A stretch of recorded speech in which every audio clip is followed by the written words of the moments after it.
Welcome to RTV. నేను మీ journalist Manoj. గ్లోబరినా technologies ఈ సంస్థ 7 ఏళ్ల క్రితం 29 మంది ఇంటర్మీడియట్ స్టూడెంట్స్ని పొట్టన పెట్టుకుంది. ఇప్పుడు అదే సంస్థ కోయంట్ అనేటువంటి కొత్త పేరుతో సిబిఎస్ఈ +2 ఎగ్జామ్స్ రాసినటువంటి 18 లక్షల మంది విద్యార్థులు వాళ్ళ పేరెంట్స్కు నిద్ర లేకుండా చేస్తోంది. ఒక ఆన్సర్ షీట్కు బదులుగా మరో ఆన్సర్ షీట్ అటాచ్ చేసి వాళ్ళ జీవితాలతో ఆటలాడుతోంది. 2019లో ఇంటర్మీడియట్ ఎవాల్యుయేషన్ ఓఎంఆర్ షీట్స్ బబ్లింగ్లో జరిగినటువంటి లోపాల కారణంగా 3.5 లక్షల మంది ఫెయిల్ అయిపోయారు. ఎవాల్యుయేషన్కి సాఫ్ట్వేర్ అందించినటువంటి గ్లోబరినా సంస్థ చేసినటువంటి తప్పుకు విద్యార్థులంతా కూడా బలైపోయారు. తాము కష్టపడి రాసిన ఫెయిల్ అయ్యామనేటువంటి బాధతో చాలామంది బలమరణానికి పాల్పడ్డారు. సామర్థ్యం లేని గ్లోబరినా సంస్థకు సంబంధించి అందించినటువంటి తప్పుడు సాఫ్ట్వేర్ 29 మంది కుటుంబాలలో విషాదాన్ని నిలిపింది.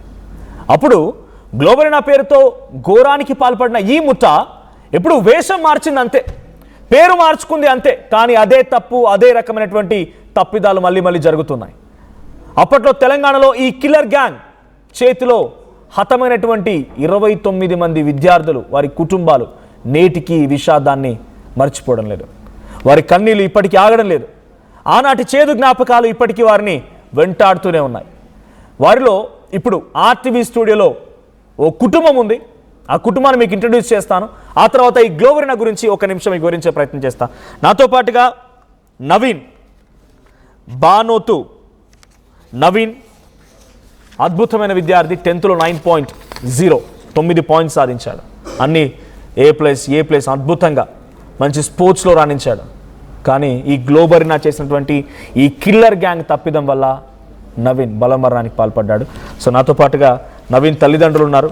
సో పిట్టగల్ బోర్డు తండాకు సంబంధించినటువంటి నరసంపేట నియోజకవర్గం. సో ఆ బాధితుల కుటుంబం నవీన్ తండ్రి వెంకన్న గారు అండ్ విజయ్ గారు ఉన్నారు. ఇటు మాజీ సర్పంచ్ అంటే ఆయన అరవింద్ గారు కూడా ఉన్నారు. సో ఒక్కసారి వారిని ఇంట్రడ్యూస్ చేస్తున్నాను. ఆ తర్వాత అసలు గ్లోబరినా సంస్థ ఎటువంటి తప్పిదానికి పాల్పడింది ఒక్క నిమిషంలో చెప్తాను. 2017 వరకు CGG central for good governance అనేటువంటి పేరిట తెలంగాణ ఇంటర్మీడియట్ బోర్డ్ వ్యవహరించింది. అంటే అడ్మిషన్స్ కానీ, షెడ్యూలింగ్ కానీ అన్నీ కూడా.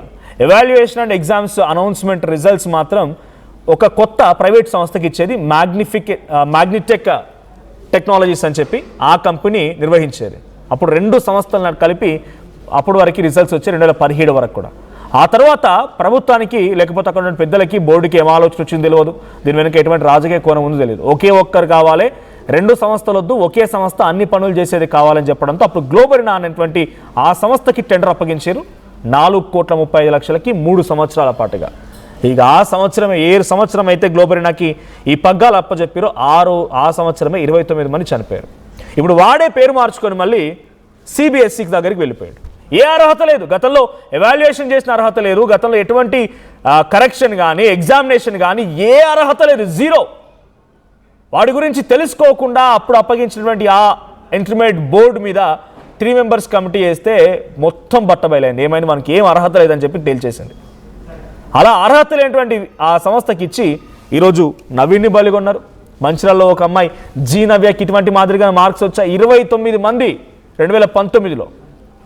సో నవీన్ తల్లిదండ్రులతో మాట్లాడితే ముందుగా వెంకన్న గారు, నవీన్ ఒక్కసారి నవీన్ ఫోటో చూపించండి,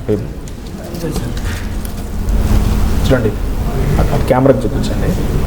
ఆయన కొడుకును ఈరోజు ఫోటో తీసుకోవాల్సిన పరిస్థితి. ఆయన చేసిన తప్పేంటి ఒకసారి ఆ మెడల్స్ కూడా చూపించండి. కన్నా కొడుకు సార్ 9 నెలలు మోసినాం, 6 నెలలు ఆర్మీలో కూడా మంచిగా చదివించిన కూలి చేసి చదివించినాం సార్. మాకు ఏం పూటగా తెలియకుండా ఉన్నాం. కూలి చేసి చదివించినాం, ప్యాస్ కావాలని కాళ్ళకు గొలుసులు పెట్టుకున్నా, కుదువా పెట్టుకొని ఎగ్జామ్ రాపించినా కూడా ఏం సుఖం లేదు సార్. మాకు ఇదే చివరిగా ఇదే మిగిలింది, నాకు గుర్తుగా పుట్ట మిగిలింది. చూడండి, ఆ విద్యార్థి ఆ గోల్డ్ మెడల్ సాధించడం 10th ఎన్సీసీ. ఆ తల్లి బాధ ఇప్పుడు ఎవరు చెప్పాలి? విఎస్ఎన్ రాజు అంటే ఒక్కసారి గ్లోబరినా సంస్థ చైర్మన్ ఫోటో కూడా వేయండి అబ్బా, ఫ్యూచర్ పాసిబుల్. అర్హత లేని ఒక చదువురాని సన్నాసి పోయి చదువుకున్న విద్యార్థులకు సంబంధించి పేపర్ కరెక్షన్ చేస్తా అని ఈరోజు తల్లికి సమాధానం చెప్పు. ఏమడుగుతామో ఒకరు ఆయన కనబడితే ఏమడుగుతామో మనం నీ కొడుకు గురించి? సార్ నా కొడుకు కావాలి సార్, నాకు ఎగ్జామ్ పాస్ కాకుండా లేదు, నా కొడుకు కావాలి, కన్నా కొడుకు కావాలి. మేము కూలి చేసి అయినా బతుకుతాం సార్, ఎవరైనా కాలు మొక్కి అయినా బతుకుతాం సార్. మేము వాకిలు ఉడిసి అయినా మా కొడుకు నాకు కావాలి సార్. మేము ఎట్లా బతుకేటోళ్ళం సార్?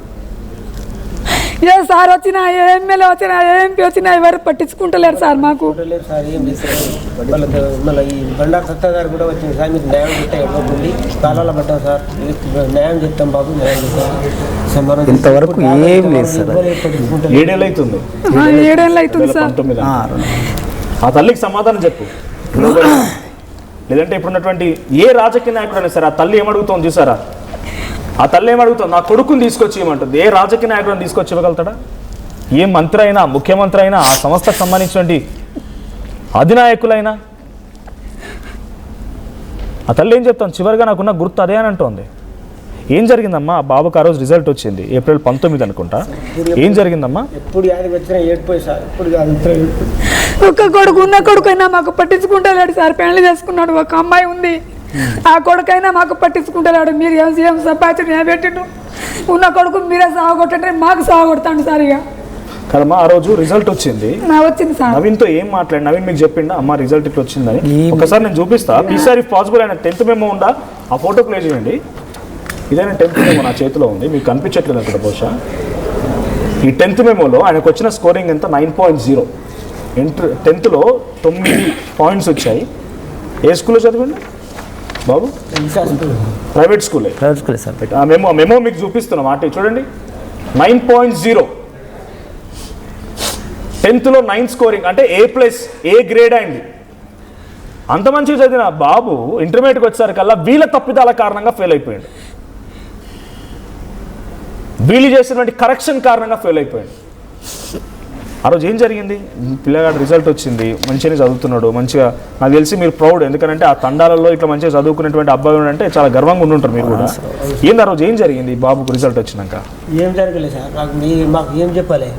మేము పొలంలో పని చేసుకుంటా ఉన్నాం, కోతకు వచ్చిన పొలం దోస్తులతో నేను ప్యాస్ కాలేదు, నేను ఇంత చదివినా కూడా మా అమ్మ నాన్నలు వచ్చినాక నేను ఏం చెప్పాలి సమాధానం అని అన్నాడు అంట సార్. అంటే ఇక ఏమైందంటే నేను బాయికి వెళ్ళిపోయినా సార్, లేసి మీ ఇద్దరం బాయికి వెళ్ళి గడ్డి కడుతున్నాం, యాసంగి పల్లప్పుడు గడ్డి కడుతున్నాం సార్. వచ్చిండు, లేచిండు, మాతో వచ్చిండు, మళ్ళీ ఇంటికి వచ్చిండు. ఇక ఇంటికి వచ్చే వాళ్ళ దోస్తులతో ఇలా నేను ఎటు పరిస్థితి అయినా నేను చావాలని అనుకున్నా. నేను ప్యాస్ కాలేదు, ఇక నేను ప్యాస్ కాలేదు, నేను బతికెందుకు, నా బతికెందుకు అని ఇక నేను హిందీ చదివినా, హిందీ ఎక్కడ దాగపోయినా, NCC దాగపోయినా నాకు సుఖం లేకుండా అయింది. ఇక ఇదే బతుకని అలా దోస్తుతో చెప్పిండు సార్.